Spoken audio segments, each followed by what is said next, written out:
Hello mga katropa pits, tayo po ay nakaputi ng saging. Ito po, napakaganda po ng saging ating naputi at napakataba.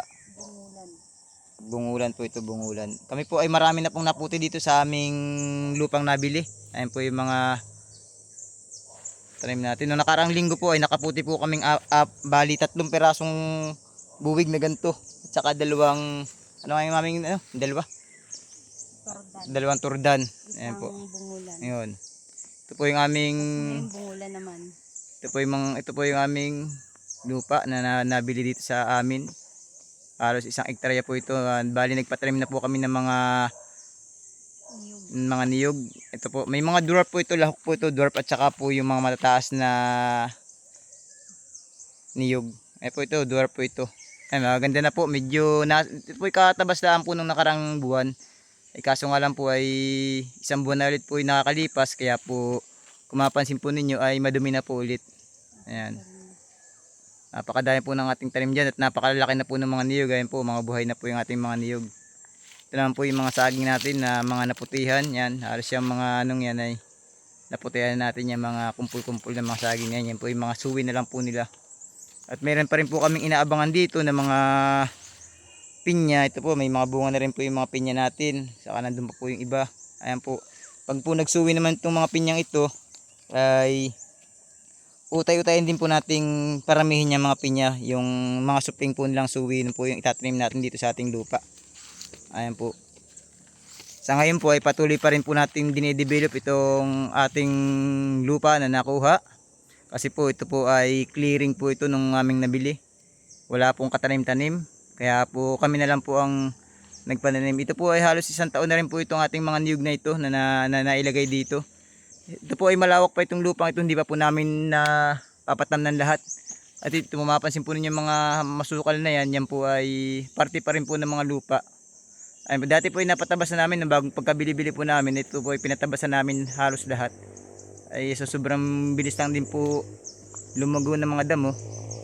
Ay yan po yung nangyari. Ito po ay napakaganda pag ito po ay bagong linis at makikita po ninyo yung mga rock formation dito. Napakaganda po ng mga rock formation dyan. At saka po may mga maliliit na cave.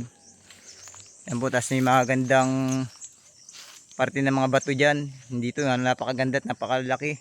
Itong bahaging ito makita po ninyo, puro batuhan po yan. Pag po nalinis ulit natin, yan sana po pala rin tayo ma-develop po natin itong ating lupa na nabili. Ito po ay isa po sa napakaganda ng mga tanawin din dito sa doon po sa may parteng taas na yan. Mapapansin po niyo medyo mataas po yung lugar na yan. Yan po ay overlooking dyan, 360 po ang tingin na natin dyan. Kitang-kita po natin yung buong barangay halos. Ayan po. Yun nga lang pong mayroon nga lang po dito mga dumadaan na mga tao. Kasi ito po ay daan. Ay, pinapadaan naman po namin sila. At mayroon dala rin po sila mga hayop tulad po ng mga kabayo. Yun nga lang po ay minsan ay nasasalbahin naman po yung ating mga pinapatanim na mga minsan itong ating saging at saka yung mga niyog. Ganyan po minsan mamansin po niyo pinutol ko na po, kinakain po, pinapakain po kasi doon sa mga hayop. Ayan, mga nakakain. Kaya po lagi po rin po namin binibisita rito para po nang sa ganun po ay nakikita po nila na lagi may tao dito sa ating lupa. Yan po, ganda rin po ng lupa dito, buhaghag. Kaya po napakagandang pagtamnan. Hindi pa lang po kami makapagtanim masyado at medyo marami po kaming ginagawa-gawa. Sarap pong pagmasdan pag po lumalaki ng ating mga tanim na mga niyog. Ang ibig sabihin niyan, pag namurdok to na, makaka-income na po tayo. Sa ngayon po ay medyo patuloy pa rin po tayo naglalabas ng pira sa pag-maintain itong ating lupa, sa pagpatabas. Nabayad po tayo sa tabas. Yan po, ang kagandahan po din nitong ating lupang ito ay napakaganda pong i-develop na rin kasi po ito po ay may kuweba sa ilalim na ring ating lupa. Isa sa pinakamagandang kuweba dito sa Atimonan, Quezon. Pwede pong pasukan ng mga bata kasi ito po hindi po siya delikadong kuweba. Ang daan po na rin ay napakaganda. Para po kayong naglalakad lang sa beach resorts. Pubuhangin po kasi yung tatapakan ninyo. Ang kagandahan na rin ay mayroon din po siyang tubig sa pinakang loob ng kuweba. Pwede pong i-develop yung tubig, pwede po natin palakihin at pwedeng pagliguan. Yun po, para pong naliligo lang din kayo sa tabing dagat kasi puro buhangin po yung tatapakan natin. Yun po ang kagandahan ng kuweba dito.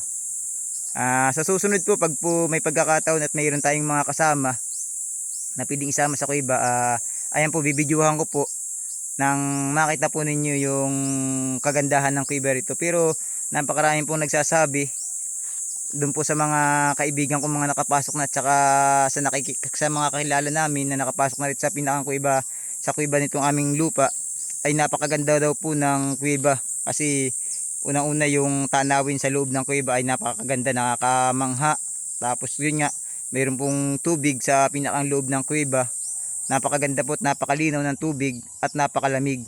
Kaya po sa susunod sana po ay magkameron kami ng mga kasama na sa ganun po ay mapasok po natin tong kuweba.